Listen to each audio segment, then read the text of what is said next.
There are some jurisdictions that have body cameras in America, and we're looking to see how they work and what do they do. I think that some people think it's a reaction to crime. I don't think body cameras necessarily they're not gonna lower crime, what we're seeing in the streets, and our issue right now in the city of Boston is we're down in every crime stat area with the exception of shootings are up this year.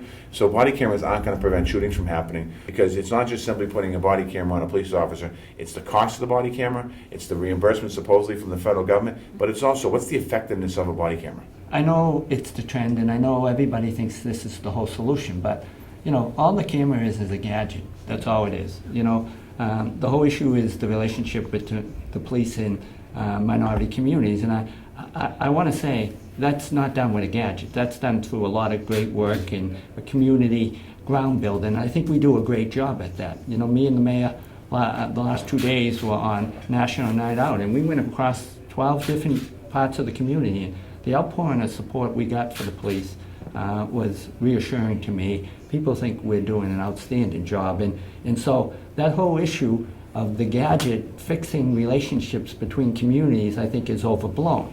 It's what happens on the ground in building relationships. It is about community policing. The body cameras are in response to what's happening around the country in bad relationships, and our number one job is to build strong relationships, and for a whole host of reasons. Right. Number one is that if you're a black male walking down the streets of Roxbury, Dorchester, Mattapan, you shouldn't be worried about being stereotyped. There's no question about that, and we're working to make sure that doesn't happen in the city of Boston.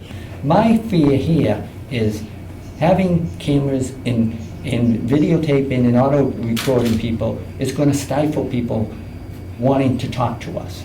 You hear about the no snitching and what. Right. When we have a camera on us, how much more difficult you think it is for someone to walk up to us now and want to give us information? So I think we got to look at the totality here. I honestly believe this is going to stifle people from even approaching officers because we're videotaping.